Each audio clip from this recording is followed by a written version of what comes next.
So my world actually came crashing down.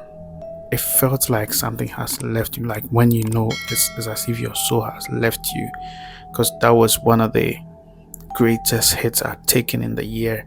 And to be honest, look, I thought I had everything right. I thought I'd done the maths, we got to the table, we've really done all that until I lost $6,000 in 48 hours with a friend.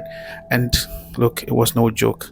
But then when we did a kind of aftermath diagnosis to see where we went wrong, we noticed that we made a silly mistake. That's what I'm going to share with you in this video. I believe that if you are thinking of moving into this business, which is one of the lucrative businesses in Africa, you need to learn about this.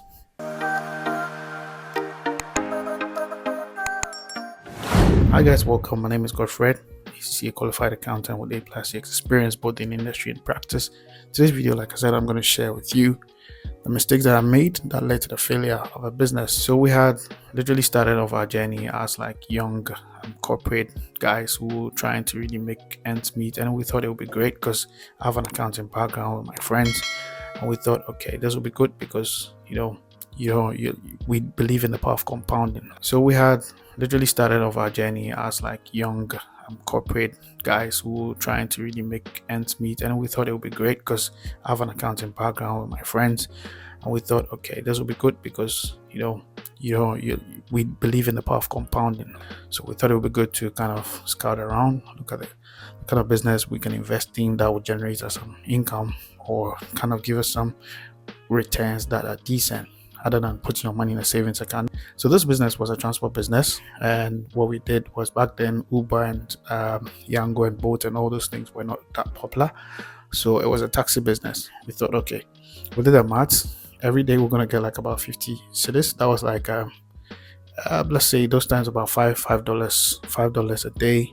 So 6 days, the driver's gonna work 6 days in a week. It's gonna give us like 300 cities. That's like about $30. So it was a big deal because back then the exchange rate wasn't this serious. So fast forward, what we realized was, okay, we didn't know anybody who could do that business, who could but we had the money to kind of buy the car. So we bought a car, and then we went out to scout for a driver. So one of our friends suggested, okay, well, we'll go to the taxi ranks because of course they would have those guys.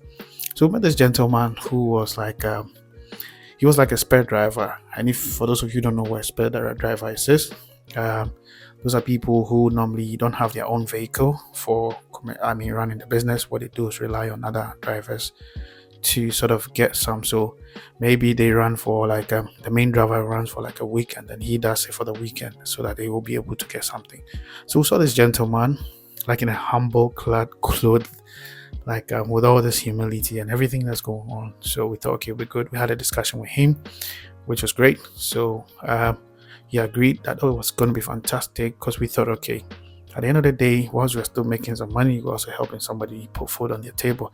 And that was the humanity part of us. That was great, right? So fast forward, what we did, signed the agreement, had this whole thing, and then this guy comes around. But what we actually failed to do was to do some due diligence, find out more about how this business is run, like in terms of longevity, sustaining the business and stuff like that. So our initial agreement was that, okay, he was going to do a daily sales, bring back the money, and then we were going to take care of repairs, maintenance, and what have you, right? So his is just to go to work, come back, bring us the cash. The excitement was that we're going to double our money within, let's say, a year. Now this went on for the first week, second week, and yeah, things were really running smooth. We had the cash, we split, and then it was so happy, we're just happy. So the problem started when we got to the fourth week. That was when the problem started. So yes, in the fourth week, this gentleman comes back to us and says that, you know what, guys, I've got like a problem with the tie. It's okay. The initial agreement was that we're going to take care of it, fix the tie, but like 2 new ties, fixed it. Now the next time was, I think the following week or so, we're expecting some sales, but nothing came through. And then we noticed that this guy comes back with another problem, that, oh, the boy joints, what have you. So this thing went on and on for some time, and we thought, okay, this is not how we wanted to run things. And before we realized, the money that he had already brought in has been used to fix the car, and I couldn't believe it.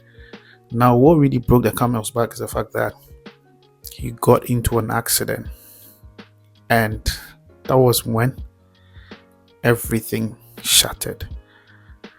Shattered because we had an insurance, but it was his fault. It was our driver's fault.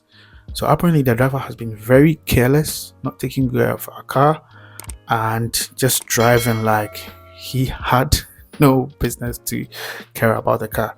So that's when we realized that, okay, we had actually made a silly mistake by absorbing the repairs and maintenance of the car, because then at the end of the day, he's got no responsibility or whatsoever to take care of the car. And it became back and forth. We had issues back and here and there. Went to the police station, did a whole lot of things, which eventually landed us nowhere. So eventually we had to repair the guy's car for him.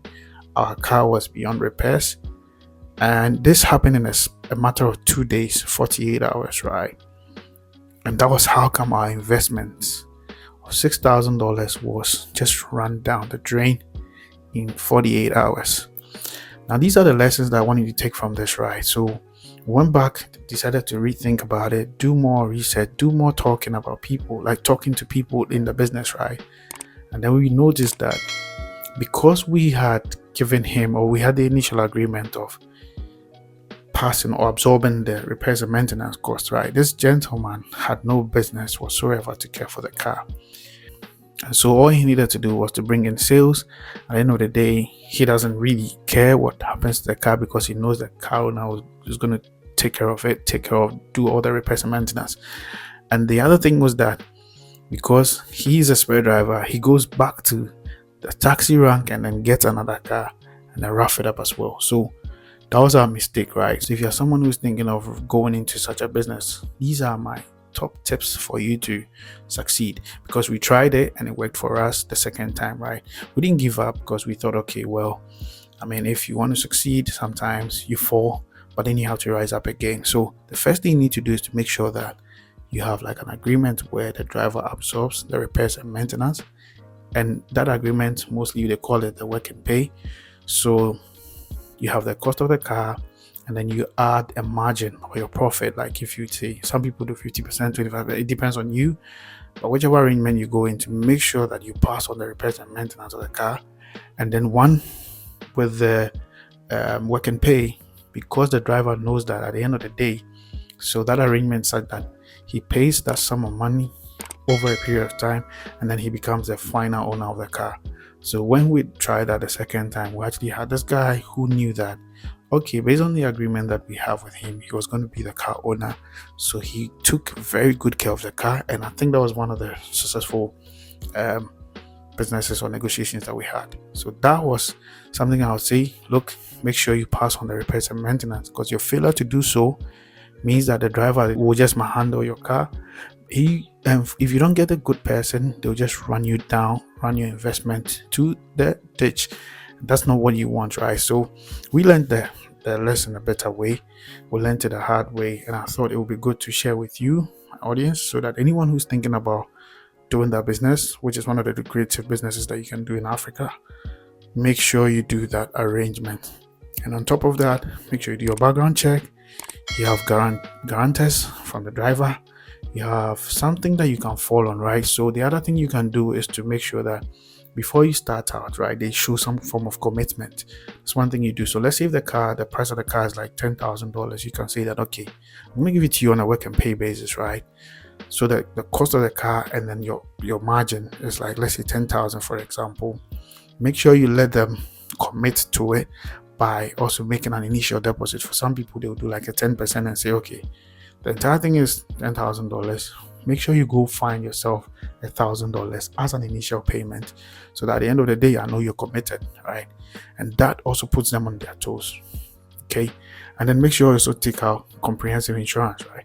So that failure in the first instance, what we failed to do was to take out third party, and eventually we lost everything.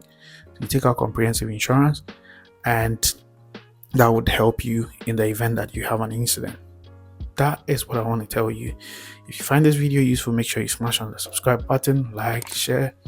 Make sure you tell people about this channel because we have a lot more to discuss and a lot more to share with you.